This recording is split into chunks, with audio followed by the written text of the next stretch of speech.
is Matt Mosley, and it's the Obstructed View podcast, Rogue Media Network. And of course, you hear me on ESPN. And for years, I've enjoyed having Phil Steele on. And Phil, I'm going to hold your magazine up so anybody that doesn't have the cover yet or have seen it can run out and buy it. So there it is. I'm on video right now. We're hearing Phil through the magic of his beautiful landline. And Phil, congratulations. Magazine looks great. 350 pages. And I understand that you talked to somewhere in the neighborhood of like 120 out of the 134 Division I coaches. Is that accurate? Yeah, over 120 of the 134 Division I coaches talked to, and generally the calls on the average, Matt, take about an hour apiece because we go over every player on the roster. So it's a pretty in-depth conversation with each of the coaches. All right, and we've got a large Central Texas Baylor audience. We also have a lot of Longhorns and Aggies, so we'll get into all that. But I was interested that other than after the season, I had Dave Aranda on, but most people have found he's not doing interviews right now. So that was a big deal that he, again, when Phil Steele calls, people take the call. And so you got that time with Dave. And I'm just curious, Dave is on the proverbial hot seat. He's now taken over as the play caller on defense. This is a very interesting situation that we're going to see. I mean, he's basically coaching for his job this season. What did you encounter with him? And can you shed any light? DeQuan Finn is the guy you projected, and we've all projected to be the starter. Do you get the sense that will be the starter for the Bears? What was your overall impression after talking to Dave Aranda for a good hour? Yeah, always one of my favorite coaches' calls is talking to Coach Aranda because, you get a lot, not only football-wise, but philosophically wise. So it's always a great conversation. And as far as, the hot seat goes, I brought it up a couple of times, and he's very comfortable with it. Knows he's on the hot seat this year, and he's made some changes. You look at this team offensively this year, I think that's where the biggest change is going to be. They bring in Jake Spavital as the offensive coordinator. They're changing it up, more of a spread attack than what they've run in the past. I asked him, like last year, for example, Richard Reese had those 2 kick return touchdowns late in the year, and I was wondering, why was he not used more? He didn't fit the offense as good as he does now, and I think you're going to see a bigger year out of Richard Reese. Coach Aranda was non-committal on the quarterback, but reading between the lines, I came out that Finn would have, my pick would be Finn. Sawyer Robertson, though, still clearly in the mix. He needs a little bit of fine-tuning, but he's a guy that's very capable at the quarterback position. In fact, it doesn't matter which one of those guys gets it. He feels that the tempo will improve the quarterback play this year. Remember last year, the offensive line was extremely young. Now this year, the offensive line's got 97 career starts returning. So I think the improved offense, Coach Aranda taking over the defense. And I'll throw this out. I talked to a couple of opposing coaches, and just out of the blue, I would say, hey, who do we think we're going to be, the major players in the Big 12? And a couple of them said, well, now that Aranda's calling the defense, watch out for Baylor. So I think when Dave Aranda's got a lot of respect around the country as a defensive mind, and with his defense and an improved offense, I think Baylor's going to have big-time improvement this year. All right. And, that would probably look like, even if they were bowl eligible, they would double their amount of wins from last year. So that would be good. I was really interested when you put your Big 12 preseason. And Phil, this had to be a strange one because as you called around, as you were putting all this together, as we record this interview today, just in the past, 48 hours, it's become official. Obviously we've been saying goodbye to UT and OU for a long time, but it's finally hit that they're gone. You having done this for so many years, is that a strange thing, not only for the Big 12, but now the new look Big Ten, the new look ACC with some schools coming in there, SMU, Stanford? how weird was that trying to even get that through your brain after doing this for so many years, all this realignment? Yeah, I think the biggest change, Matt, is just the monstrosity of some of these conferences. I have never forecast an 18-team conference before, and now there's 18-team conference, 17-team conference, 16, and we're not talking about divisions where you could say, okay, these 8 versus these 8. No, it's rank them 1 through 18, and I've never had to do that before. But I will say this.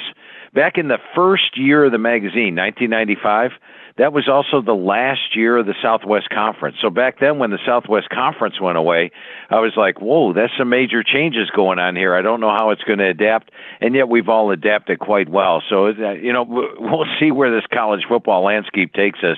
But I got to, it's not a lot of fun forecasting an 18 or 17-team conference. Yeah, and it's like even with a 16-team Big 12, I think Baylor fans see the Bears. You've got them ranked 10th, and yet, there's several teams after them, right? Yeah, in the old Big 12, that'd be like disastrous. Like, oh no, we're last, last in the conference. So, I would have to say, and I wanted to get your thought on this. I mean, when you get past, isn't it interesting that, and we'll get back into because I can't do enough Baylor with you, but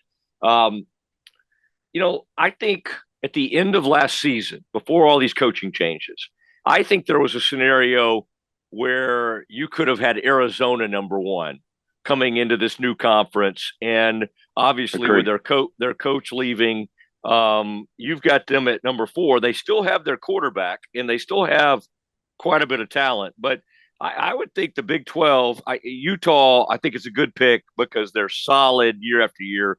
They had an unbelievable run over the past 5 to 10 years in the Pac-12. So I think that's a solid pick.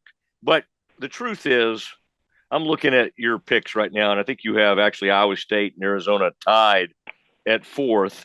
But with what West Virginia did last year, and a real bounce back year for Coach Brown, I mean, you could have gone with 5 or 6 different schools at the top. So I would think of all the conferences, the Big 12 has to be one of the bigger toss-up conferences. Do you agree with that? I do agree with that. In fact, I think you can go 11, 12 deep with teams that could potentially be in the Big 12 title game. And yes, I'm including Baylor in there. I mean, did anybody really expect 2 years or 3 years ago that Baylor would be playing in the playoff like they were? I think when you take a look at a team like Baylor, Texas Tech, UCF is going to be vastly improved. Kansas, if they can keep their quarterback healthy. TCU just 2 years ago was playing in the national title game, and Coach Dykes feels they could be back there. West Virginia, as you mentioned, Neil Brown was very upset they were picked last year, and they were a lot better, and they're going to be tough this year. Arizona, you hit it right on the head, Matt. If they had stayed together without the coaching change and without the players hitting the transfer portal, they may have been the pick to win the Big 12 this year. Iowa State, it could be Matt Campbell's best team. Oklahoma State's got practically everybody back from last year, including Ollie Gordon. And then Kansas State is always tough and at the top. And then Utah's my pick for number 1. So, yes, the Big 12, very tough to forecast. I think it goes 10, 11 deep with teams that could potentially be in the Big 12 title game.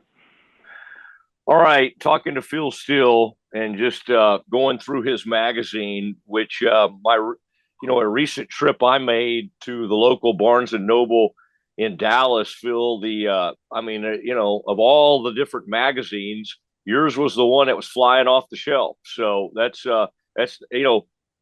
just make sure they restock in Dallas, okay? send back up because I think it was down to 1 copy, which again is a very good sign. I'm curious, in your conversation with Coach Aranda and other coaches in the Big 12, there was a transfer, and I don't even have his name in front of me right now, from that somebody tipped me off. It was a Nevada player. I think he's number 20 for Baylor. And Baylor, for whatever reason, and you'll find this with different rosters, they're kind of the mighty mites, right? They've got all these 5'9", 5'10". Monterey Baldwin as a kid, I think you put on your 4th team preseason Big 12 team. They just have a lot of those kids. Guy from Texas State that came in, the guy from Nevada. Phil, he like, Jamal Bell. oh, see, I knew it's amazing that you do all this and these names are somehow at hand. I mean, I think that's kind of a sleeper, like a transfer that while he didn't put up enormous numbers in the games he went off, and I think one of them was against USC, he was phenomenal. Do you kind of think that about Bell? And are there any other sort of like sleeper, even if they're defensive players on this Baylor team that jumps out at you? Oh, absolutely. And I'll throw some names at you, some of the newcomers that are going to make big time impact. You look at a player like Ashton Hawkins, who comes in from Texas State. And the thing, wrapping up the receiving core, when I talked to Coach Aranda, and he wrapped up the receivers, he did mention, that height is not a big thing, but speed is, and that the new offense has a ton of fast guys, and he thinks that this open field, the speed in the open space will really help them out across the board on offense. In fact, in my magazine, I'm projecting Baylor to be over a touchdown more per game than they were last year, which is a pretty big jump for the college. But those would be the as far as the skill players go, I would say Jamal Bell from Nevada, Ashton Hawkins from Texas State, and of course we can't forget about DeQuan Finn from Toledo, who was an excellent QB at Toledo, and one who, frankly, when I was talking to Coach Candle last year, I'm like, how did you keep DeQuan Finn? How is he not someplace else? Well, he's someplace else now, and that happens. And defensively, I think the one guy I really want to circle is Keaton Thomas at the linebacker position. He's a guy that has elite speed and athleticism, probably was the best defensive player in the spring. He's a JUCO coming in, and generally with JUCOs, it's a 2-year thing. The first year is a learning year, and the second year is a player that they are. Well, Thomas, it was actually the player you thought he was in the spring, which means he's going to be in for a big year this year. So I think those are probably the biggest recruits. Other ones coming in, Kendrick Simpkins of Western Kentucky coming in at safety, Lorando Johnson coming in at cornerback. Both guys that I projected as starting, one from Arkansas and one from Western Kentucky. All right. Yeah, I love looking at those depth charts. That's one of my favorite things is just kind of going through that and thinking, okay, how's this thing going to play out? One of the top players, Matt Jones, the linebacker, you had, you certainly gave him some accolades. And then I think that was smart to have, Reese as one of the top kick returners in the conference, especially after he had 2 against West Virginia. And I think that's one thing that you probably discussed with Aranda and you brought up earlier in our conversation. And you're right, Baylor was knocking on the door of the playoff not that long ago. But Reese had he was great freshman year. I hope this offense will suit him better. And I think that'll be the case. I mean, the truth is, Phil, and you have all these on your depth chart, but like Dawson Pendergrass, interesting change of pace, back, came in, had a nice freshman season. Dominic Richardson from Oklahoma State. Like if for whatever reason the thing that would give me the most hope, and I think you can think back to what Briles and his staff were doing 13, 14, 15. Right. They were running the ball like crazy. Even that one year, the quarterbacks got hurt 15. They went to Wildcat and I think ran about 400 or 500 yards off on North Carolina in a bowl game. I'm trying to remember, one of those games was UCLA. One of those games was against UNC. But it was pretty wild what they were able to do, even though they were known for their aerial attack. They were a tremendous run team. And I found it interesting, Phil, that Baylor, these coaches, of course, they don't really know or inherit any of the baggage from the Art years, but all the greatness of those teams, the numbers and all, that's an okay thing to try to emulate, right? And so I think they're trying to go back and recapture some of that. Yeah, absolutely. And you go back to 2015 when they played North Carolina and ran for 600. I know it was over 600 yards. It was a lot. But that year they averaged over 300 yards per game on the ground, and as you mentioned, you were thinking of his pass attack, but you're at your best at the run. And Coach Aranda emphasized to me many times that he really feels that the more open space they have now is going to really help the overall speed that they have. They have them take advantage of the speed that they have on offense, and I think it will. And he's a defensive guy. He knows what it's toughest to prepare for, and he knows that this is the type of offense he wants to run. Give me an example, maybe from the Big 12, of a team that, I mean, we're all, human nature is to get on the phone with these coaches, right? And they're all very positive. And a lot of times, you've done this for so many years, so you have a good gauge. But a lot of times you come away with these conversations and you think, oh, man, well, maybe they're better than I thought. Or maybe sometimes you talk to the coach and they actually play down their talent, right? Is there any conversation you had, Phil, in the Big 12 that honestly the conversations you had and the research you did really you ended up ranking them a lot higher than you thought you would? Is there any? Are there a couple teams like that? Yeah, I think there's one that I'll throw out to you, and it's Iowa State this year. And I've been talking to Coach Campbell since he was back at Toledo, back in 2012. So I've talked to him a long, long time, and we've gone over his roster a lot. And this was probably the most optimistic he's been of a roster since I've talked to him in all those years. And, it seemed like every wrap-up at the position, what we do is we go through every player. I say, put me in the right order.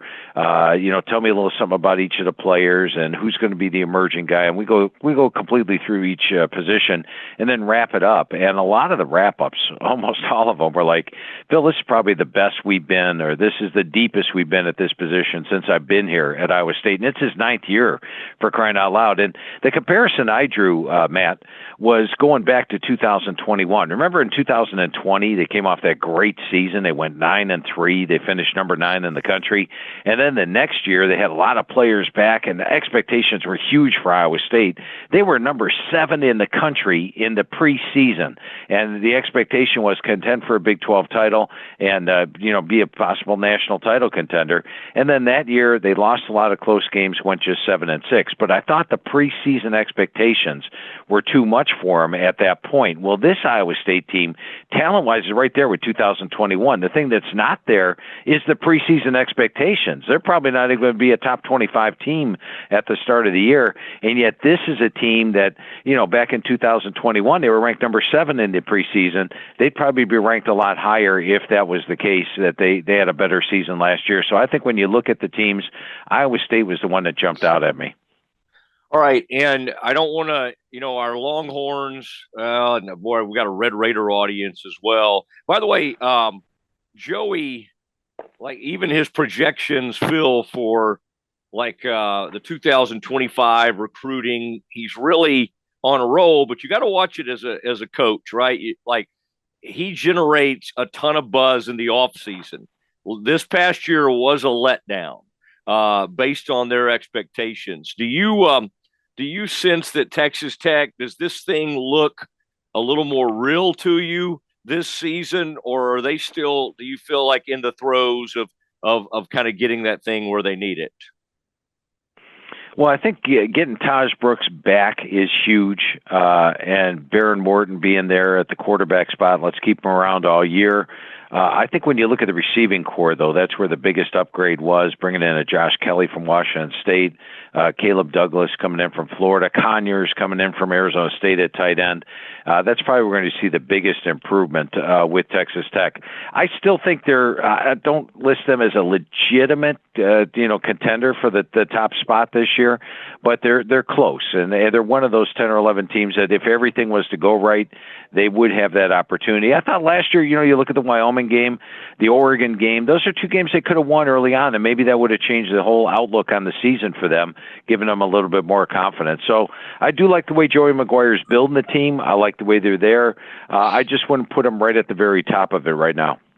All right. And then, by the way, you've got TCU kind of hanging in there around like seventh, and that's a team that, from a recruiting standpoint, I was kind of surprised recently. One projection had the 2025 rankings. Phil is like the number one in the Big 12. So there is a power vacuum, right? With Texas and OU leaving, somebody's got to grab that. And it could be one of these new schools like Utah. We had hoped it, at least I had hoped it would be Baylor, as that being my alma mater, but it's kind of up for grabs. Oklahoma State may grab it, so I think that's going to be fascinating. Now, Horns come into the SEC with some major momentum. You do have in your forecast Georgia and Texas tied when you rank them in the SEC, and I love looking at these, how you do these unit rankings, and quite honestly, right across the board, they're way up there. I mean, the lowest ranking of either of those teams, I believe, is the defensive line of Texas, and that has to be, Phil, because they just had two great players leave and go in the draft, so they're having to kind of replenish that. I mean, this is a slugfest with a new coach at Alabama, with Texas coming into the conference, and then, oh, by the way, Kiffin doing his thing, kind of lurking there at Ole Miss. This is going to make the SEC. It's hard to say more interesting, but I think it will be. I think this is going to give it a lot more of a unique feel. Yeah, absolutely. And, you take a look at a team like Oklahoma. I have them rated number 7 in my power poll, which is the overall talent of the team. Yet I've got them number 20 in my top preseason top 40 because they have just a brutal schedule, the toughest schedule of the SEC team. So very, very talented, but they're probably going to lose some games this year. But going to Texas, probably the biggest question mark is who's going to replace Murphy and Sweat at the defensive tackle spots, number 1, number 2 DCs. But I think they will do a good job replacing them. I like the back 7 on defense and really like the offense. They've got the best quarterback room in the country, one of the best offensive lines in the country. They host Georgia, which is huge. And you know what? Get used to this Texas-Georgia thing because they may meet in the regular season, they may meet in the SEC title game, and they may meet again in the playoff, for crying out loud. I think they are two of the best teams in the country. And wouldn't that be some if we had two teams playing each other 3 times in 1 year? Yeah, Phil, for Baylor fans and even TCU fans, we can't help but sort of like project those great teams from 14, the 13, 14, and then even the Baylor teams from 19 and 21, and to think, and of course TCU had its unbelievable run, but to think like all those teams would have been playoff teams, right? So it's right. It's fascinating to think. Do in your conversations with all these coaches, like I guess you still have to go out there and try to win all the games and all of that. But do you get the sense that this is gonna cause some interesting things? Like if you secure a seeding, I don't know. Do you sense in kind of analyzing this and talking to folks, Phil, and talking to coaches that this whole playoff is the expanded playoff will change any of the mindset as they prepare for these seasons? I don't know if anybody knows how it's really going to shake out as far as the 12-team playoff goes. And I didn't get the gist that any of the coaches at the end of the year would say that, hey, we don't want to win this game. But I thought that was a possibility in the 12 to 16 team playoff. For example, Ohio State plays Michigan in the season final, right? And, you've got the playoff on deck. You've pretty much wrapped up a spot in the playoff. Is it that important of a game anymore? You wonder about that. But I'll tell you what, Matt, the one thing I do like about the 12-team playoff is it's coming after last year. And prior to last year, you couldn't usually come upon more than 3 teams that absolutely had to be in the playoff. Last year, I think Georgia should have been in the playoff. I also think Florida State, where an unbeaten season, should have been in the playoff. So I think the 12-team playoff comes around at the right time. All right. And last thing I had for you. Who's the hottest? You talked to all these coaches, and I would imagine you've come across GJ Kinney and also, of course, the coach at UTSA. His name came up for that Houston job, that Willie Fritz. Who's the next in your mind, or the next couple of big time head coaches that are either assistants right now or head coaches at smaller schools that you think will be almost ready to make the jump?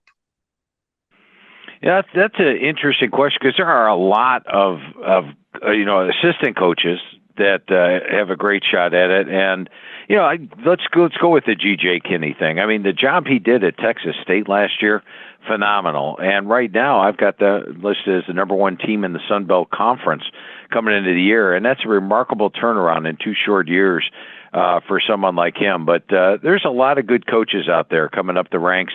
I'll have to come up with a list this summer. You've perked my thought process here. I may come up with a list later in the summer for you. Yeah, you really haven't done enough, Phil, so I'd like you to add to your workload. Oh, man. It's summertime, so this is my free time, Matt. I do like 6 to 8 radio shows a day. I'm working like 50 hours a week. It's like being on vacation.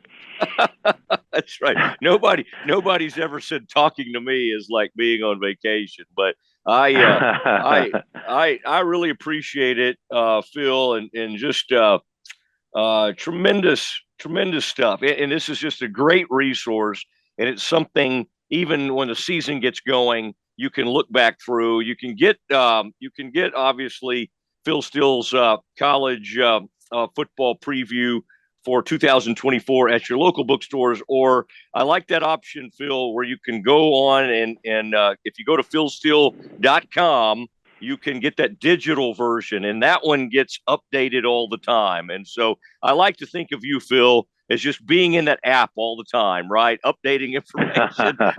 So that's that you can get that digital with the hard copy of the magazine purchase on philsteele.com. And that's a great option as well. Listen, I really appreciate it. I hope you have a great rest of the day. And man, I always love your insight. Hey, Matt, always great talking football with you. Really enjoyed it today. Barnes & Noble, Books A Million are the 2 locations you can get the magazine, or as you mentioned, philsteele.com. But really enjoyed the conversation. Always enjoyed talking about Baylor football. I appreciate it. There he goes. Phil Steele, the legend himself, on Matt Mosley's Obstructed View podcast, and you'll hear it in other places as well. But love doing that, and appreciate my man Zach and the crew back at Rogue Media Network, because that one came together pretty quickly. And hey, when Phil Steele says, "Hey, we can do it this morning," you kind of jump into action, and that'll be a fun one. I've got this will be a fun one to talk about. It'll get people talking, and these magazines. There are just a couple of the Bibles in Texas, obviously Dave Campbell's Texas football, but from a national standpoint, and in all the conferences and all, I think Phil Steele's, and I think the fact that all of the coaches across the country take the time to visit with him, that's a big deal. And over 350 pages. So as you're out at the beach or you're out doing your thing, it is a great thing to do. And I think, Phil, I don't think this is breaking news that DeQuan Finn is going to be the Baylor quarterback. I don't think you pay a guy significant NIL money. I don't know the number, but I would have to guess to come in from Toledo, other people wanted him. If I had to venture a guess, I would say somewhere in the neighborhood of $150,000 to $300,000.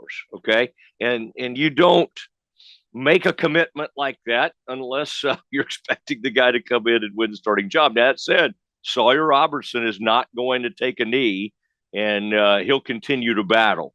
But I think DeQuan Finn is going to come in and do a tremendous job. And I keep hearing people say, it kind of reminds me of that Trevon Boykin. And while Boykin's, NFL career ended on a sour note and had some off the field issues, when he was at TCU, he was unreal. Baylor fans know it. They remember it. He led one TCU victory that shouldn't have been. And then, of course, he was involved in one of Baylor's greatest victories ever in that 61-58 comeback. All right. Appreciate everybody who was a part of this one.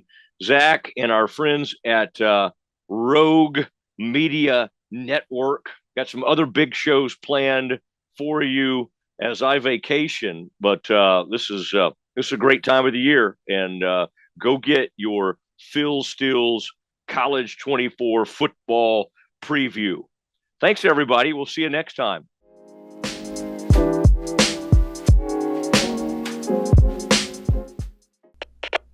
We are Rogue Media Sports.